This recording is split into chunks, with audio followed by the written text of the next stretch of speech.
All right, ladies and dudes, we're going to talk about nightmares this week. Stay tuned.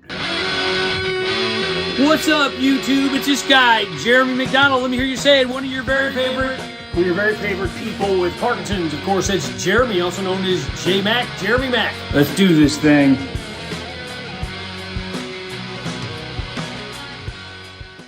All right, it's this guy, one of your very favorite people with Parkinson's. You already know that, right? Right.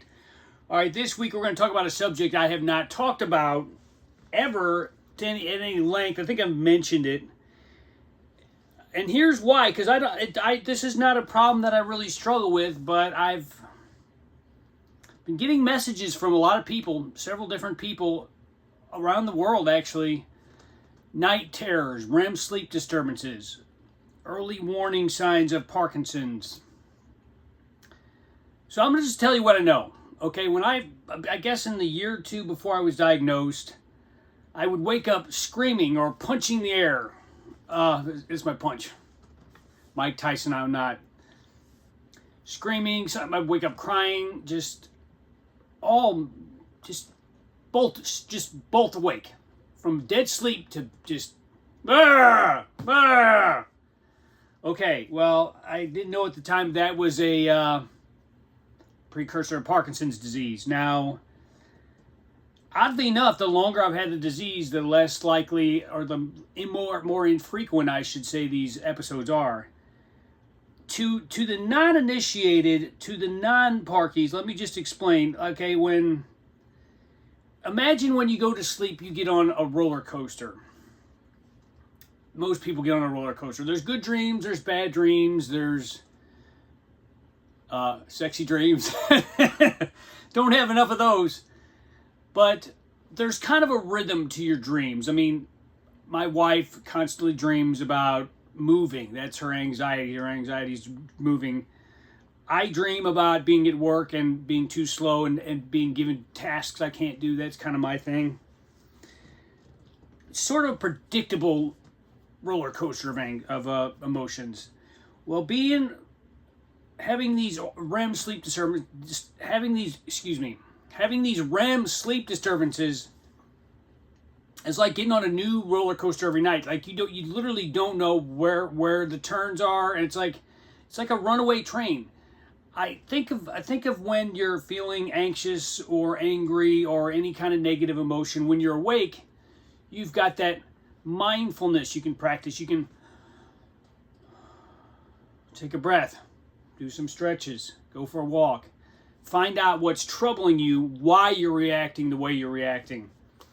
When you're asleep, you can't control any of that. Your brain just goes wild. I think of that last scene in Back to the Future 3 with the train, with trying to get the DeLorean to go, what was it? 87 miles an hour. I forget. Somebody put in the comments, tell me how fast they're supposed to go to travel back through time. I know one of you guys will.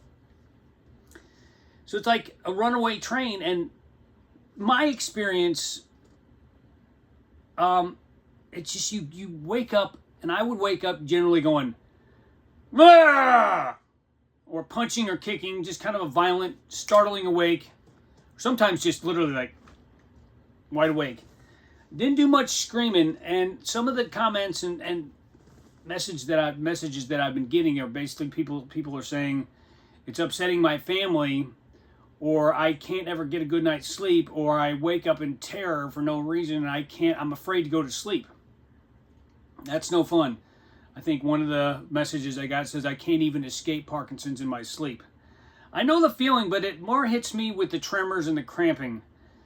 Fortunately, for whatever reason, I don't really have that much trouble sleeping. Maybe it's because I have a glass of wine. I'm not recommending you do that, but I have a glass of wine before bed. It relaxes me. I'm not a doctor. Please don't do anything that I'm saying if you haven't talked to your doctor. But when I still do occasionally have these episodes, but very rarely. I'm so feeble when I wake up, I'm like, I couldn't punch anybody if I wanted to. So now when I wake up, it's just kind of, that's my wake up in a rage. It sounds so pitiful. Maybe I could flick you to death. Maybe I could do that. It's not funny though. even though I'm laughing, you know me, I always try to put some kind of a positive or funny spin on things, because night terrors and bad dreams and REM sleep disturbances are no fun. The one thing that I still can pretty much do is escape my disease through sleep. Now, I generally don't sleep completely through the night, because I wake up with my hand will be shaking. But I remember reading something where Michael J. Fox said that Tracy, his wife, that he was lucky he didn't give her a black eye or a broken nose. And here's another thing. This is something for non-Parkies to think about. A lot of Parkies, I would say most Parkies I know, do not sleep with their significant other, because the squirming, the thrashing, the potential for bodily injury. So just think about that. Your disease, not only is it stealing your ability to sleep, it's stealing your ability to be close to the one you love at night, which is terrible. Terrible. Like I said, I'm thankful every day that I can still sleep next to my wife. God, you know what? I wish I could have...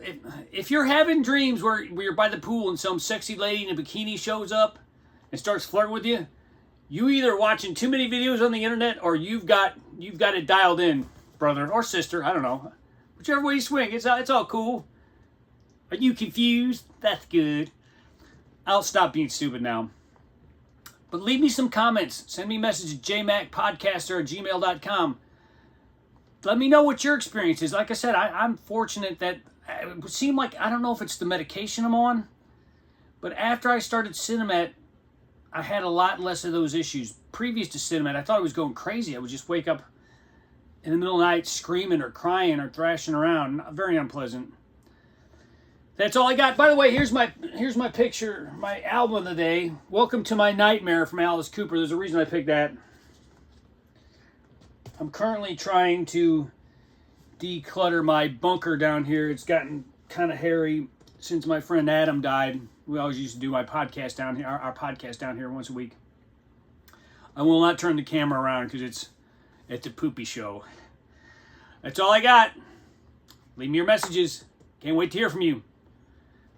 Peace and love from the currently rainy city of St. Louis.